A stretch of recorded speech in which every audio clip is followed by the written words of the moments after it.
Hey, hey there. My name is Halana Black, and I'm an editorial consultant who's been traveling the world since 2018. And so I'm happy to see you today. Today we're talking a little bit more about my travel story and a little bit less about what I do for work. However, um, the travel story sort of connects to what I do in my work as an editorial consultant. So I want to be able to show you how that fits. And so, again, my name is Halana Black. Um, and a lot of people, when I first started, I was told by a lot of people before I actually left the country. I left the country, my country being the United States. I left, excuse me, in 2018. Um, I left in 2018, and a lot of people were wondering, well, how in the world are you going to leave the country by yourself? At the time, I was about 40, 41 years old. Aren't you afraid traveling by yourself? You know, um, what if something happens while you're out there? What are you going to do? And my answer always was, if I don't do this thing now, I won't ever have the time. Number one, I won't ever have the time or the courage to do it again. So I packed up my bags. And I think I had like two bags, one big backpack and a second bag that I had in my hand, which is a carry-on bag. And I took that with me um, through JFK on my way to where did I go? I went to Dubai first. I did a layover in Dubai. And what I did was I did a layover um, for, I want to say a week or two in the dead of summer. And so if you're familiar with weather in Dubai or the UAE in general, the United Arab Emirates, you would know that that's the hot season. And a lot of people, if they're travelers, they leave because it's so hot. And when I got there, the average temperature was probably about 113 to 117 Fahrenheit per day. So that's pretty hot. Um, but it was good for me. I didn't know the difference. I didn't know the difference, but it didn't make any difference for me because I just wanted to be able to leave the country. I just figured it was just part of the adventure. And then after that, I went to Bangkok in Thailand. Spent a few days in Bangkok, Thailand. It's a great city, tons of stuff to do. But at that time, I needed a little more quiet. I needed a little more space to be. So I went to Chiang Mai, which is further up north in Thailand, and that was where I spent the majority of my time being in Thailand. And so when people talk to me about fear, people sort of assume that the fear, would sort of block me from going. But really, what pulled me forward was my vision for just having a different life. For starters, I was really quite sick when I left the United States, and I just really needed to be better. I couldn't even really pinpoint what was wrong with me. I just felt like I was getting sicker and sicker and sicker all the time. And that if I did not take the opportunity to move at that time, I would more than likely end up like my mom. My mom had passed away when she was 49 years old. In a few days, it'll be 20 years ago now, she would have passed away. Um, but she passed away at 49 years old from breast cancer. And I didn't want to be like her. And I saw myself just sort of slowly following the train that she was on. I didn't want that for myself. And so I decided I needed to go. And if I died in the process, then, at least I made an attempt to go for my dreams as opposed to sitting in one spot and hoping for the best, hoping for change that was never going to come. I had to do something. I had to get up and do something on my own in order for that change to happen. And so some of the fears that people talk to me about um, were, what if you get lonely on the road? And I won't say that you don't get lonely or I don't get lonely while on the road. I think lonely is just, it's a human condition that you really just can't get away from. However, the loneliness was felt a lot worse while I was in the United States. And I was married at one time for almost 10 years, and then had another relationship after that, um, for a few more years. And I would say that time was probably the loneliest time of having people around me than I had ever been. I was lonelier then in spaces with people who knew me, who who who spoke my language, in cultures that I was very familiar with. Um, we had a shared history together. But at the same time, I still felt very misunderstood. Um, people didn't, excuse me, people didn't want to understand me and just kind of felt very alone. And I know a lot of women feel that way, but are afraid to even name that because they don't feel like they're allowed. There's something about um, women being allowed to name the hell that they live in. It's like it's like people, if you say that you are in a miserable place, whether you're in a miserable marriage, or if even if you're a single person and you're just leading a miserable life, you have a miserable career, you have a miserable family life. Um, it's like you're not allowed to actually express that. You're supposed to just, you smile through it.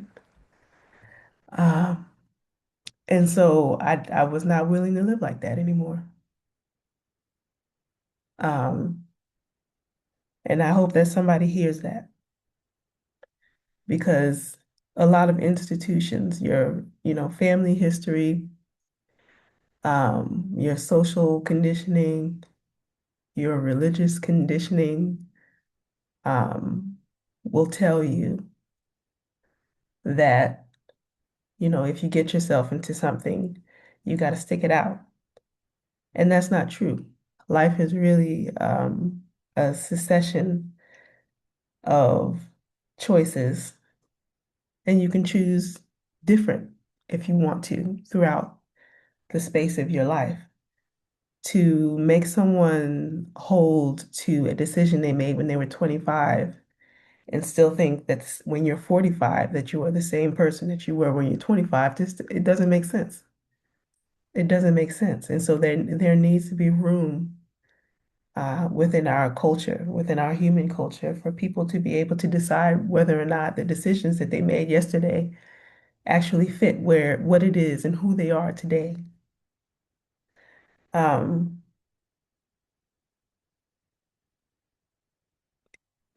what happened is I realized that my old life didn't fit me anymore. And really, I would even argue it never fit, but it was something that I chose because I felt like I had to, if that makes sense. Because I didn't realize that there was more out there for me to choose from. A lot of times, especially if you come from a background where you feel like you don't have a lot of choices, um, you just sort of choose from what's available instead of saying, what else can possibly be out there for me, instead of being encouraged to be able to um, to go out and explore, to learn new things, um, to do more than what it is that your parents were able to provide for you. Although they worked hard for what it is that they had, themselves didn't really realize that there was more to life than what the life that they were living. And so you sort of repeat that pattern, that because you went to college, and even though I had done my own traveling on my own, um, I didn't realize that life was more than this, just a job, and just picking somebody to be married just because they said that they wanted to marry you. Um, and so I needed to be able choose beyond, to choose beyond that. And so I chose to be able to travel. I didn't really realize that I was going to be traveling for as long as I have since 2018. I think I went to Thailand with the thought that maybe I would do it for 3 months. I really didn't know what to expect in Thailand. I had lived in West Africa, in Togo, West Africa, and traveled to a few other West African countries. I had been to Ghana, Burkina Faso, and Mali. And if you'd ever traveled to that part of the world, it's it's challenging, to say the least. It's a beautiful place, but it's challenging. And so I didn't know if Thailand was going to be similar to what I experienced in West Africa. It is not, thank God. Um, and so when I got there, I was like, oh, I can do this. And I felt so comfortable, so calm, so peaceful. Had connected with a community of other African American travelers while I was there, um, and plus other people, all kinds of other expats, other people, other Thai people, who lived and worked in Chiang Mai.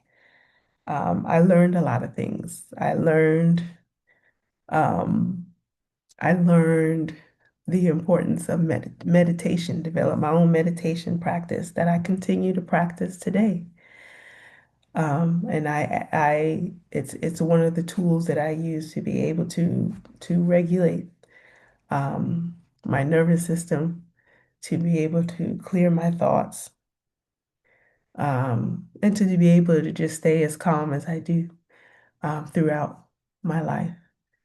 And so I appreciate that experience. I would have never had that experience living in hell, as I did in the United States. And it really was hell, not necessarily, the type of hell that I had, that perhaps many people in the United States are experiencing at this moment in history. Um, but just the hell of, well, maybe it is similar. Um, there was personal hell that I was living in. I was not feeling well, and that has its own personal hell. Um, then just the hell of feeling like you're nothing is ever enough. That you can do all the schooling, you work literally from sun up to sundown. And the goalpost for doing well is always moving forward, moving forward. The price of being able to buy a home is always more than what it is you feel like you have to be able to afford. Um, and even if you do get into yourself into a home, it always the deals that you get to be able to get into these homes are things that just sort of trap you into a deal where you are forced to live this, life where you are stuck to this job, that you may or may not even like doing for decades. You can't really do anything or go anywhere else. And I had I'd always wanted to be able to get up and travel on my own, free will. Now, I had done some traveling in the past on my own, not on my own, but I've done traveling as an educational consultant. I had done traveling with, of course, I did traveling with the Peace Corps. And so I went to Togo in Central West Africa, or not Central West Africa, in the center of Togo in West Africa. And that is where I learned, well, I went to Togo to be a Peace Corps volunteer. But then after that, I had traveled to a few other West African countries for work as an educational consultant. Spent a number of years in Washington, D.C. in adult education and higher education there. Um, and so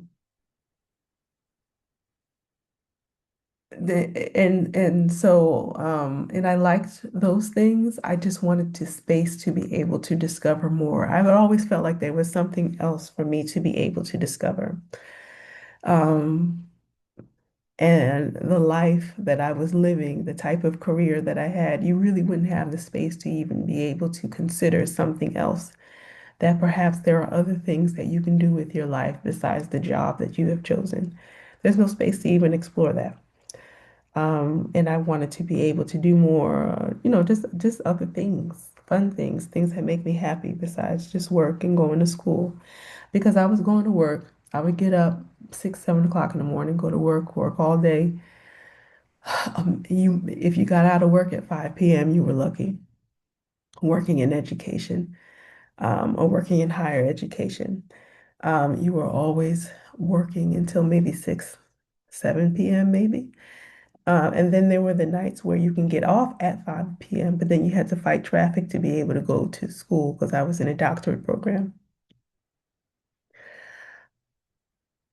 And so, you go to class. There were some nights I wouldn't get home until 11, 11 p.m., 10, 11 o'clock, sometimes midnight. And by then you're exhausted, but then you still have homework. You got to get ready for the next day of work, whatever it is that you need to do, prepare for that. Um, you barely had eaten dinner. You didn't really get a time to unwind between the commute, between work and going to school. It was just too much. It was too much. You didn't really have time for a social life. There were weekends when I would cry. I would go home on Friday night because you have Saturday and Sunday off. But it didn't really feel like I was off because my brain was always on, oh my God, I got to come back to this place on Monday. And so I would have what, looking back on it, feels like a breakdown where I would cry and cry and cry about the experience that I would have had on Monday. Um, and that's no way for anybody to be able to live. Um, and so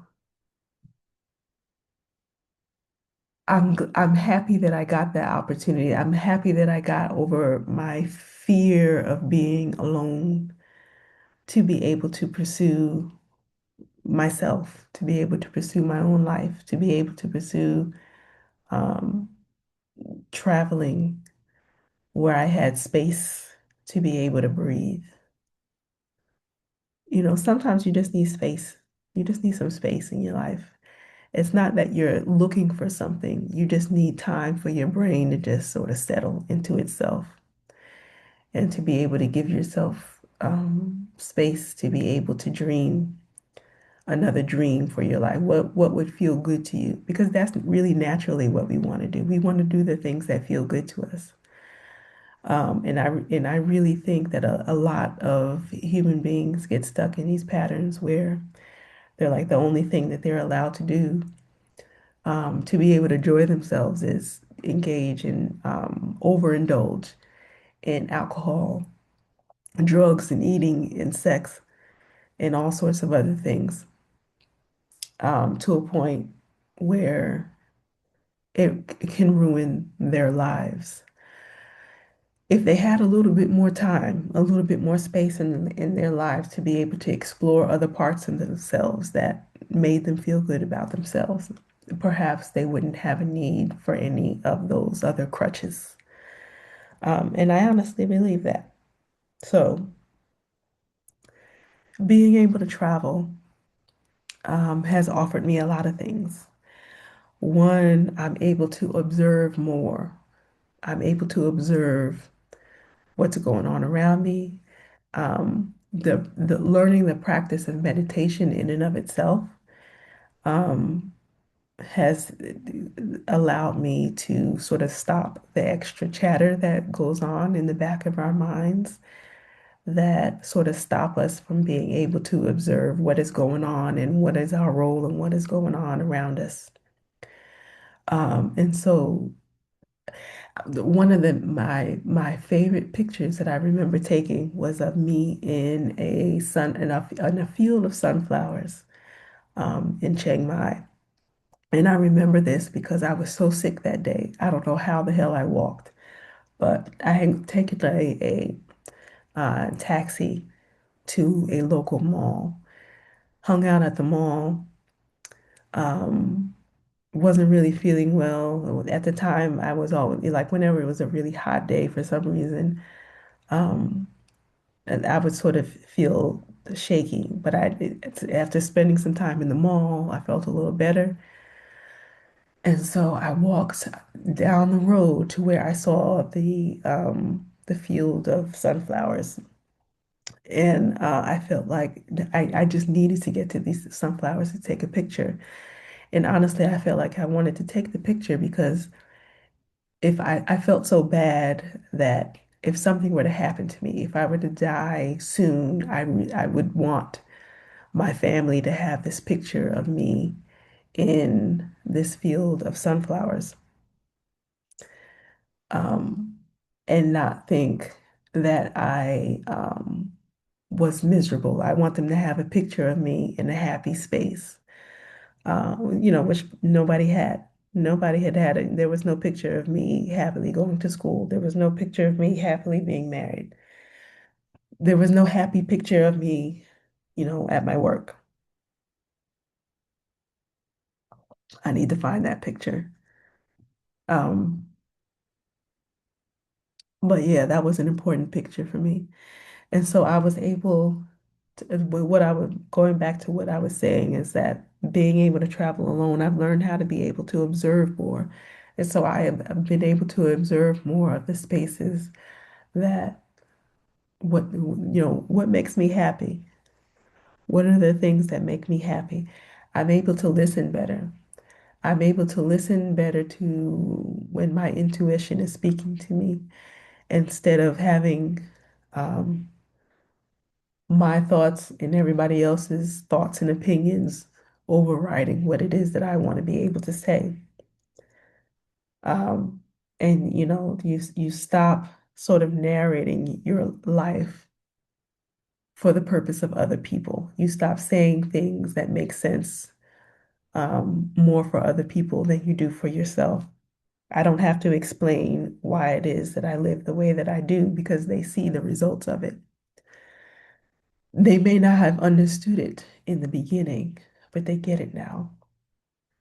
Um, they get it now, and they are impacted by those decisions because they see in my life how much I've changed.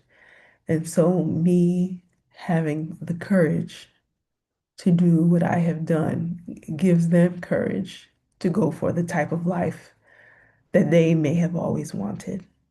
I've seen this in multiple people um, in my life.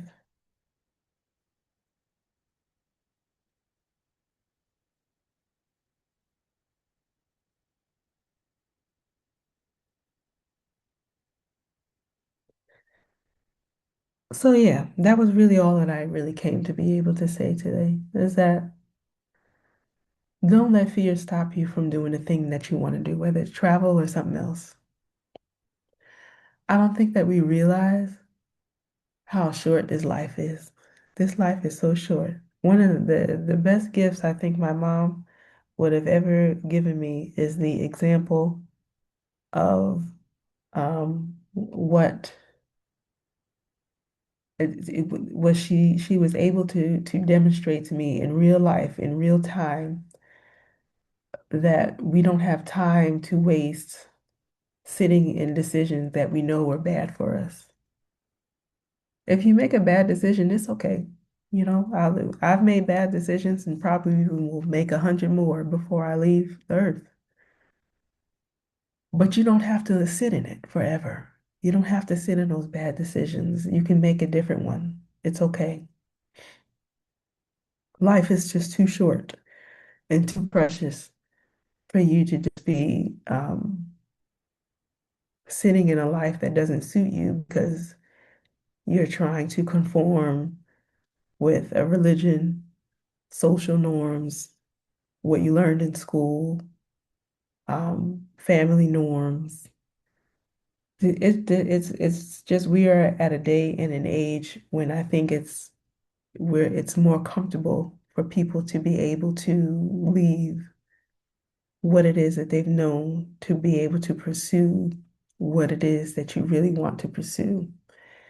And while they may not get it in the beginning, they may not get it in the beginning, um, eventually they will. And you just have to move with the knowledge in your heart. Move like they'll get it one day. And don't try and change their mind or over explain. Just go do.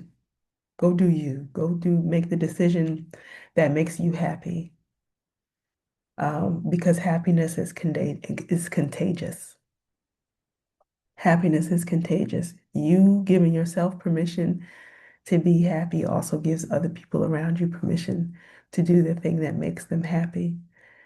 Um, People naturally just want to be free at the end of the day. So go be an example of that.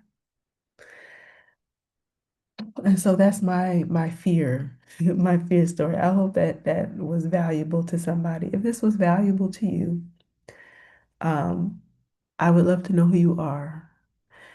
Leave a comment, click like on the video. What else? Subscribe, hit the subscribe button. I was looking in my analytics and it said that the good 50% of people who watch my videos are not subscribers. So I would like for you to subscribe to the channel so that you can get more of my updates. I like to talk about writing and travel and living the life that you would like to live. So if you like that, t leave a comment that tells me where it is that you are in the world. I would love to know. Oh, and also in the description box, you're going to find my giveaway, 5 successful magazine pitches.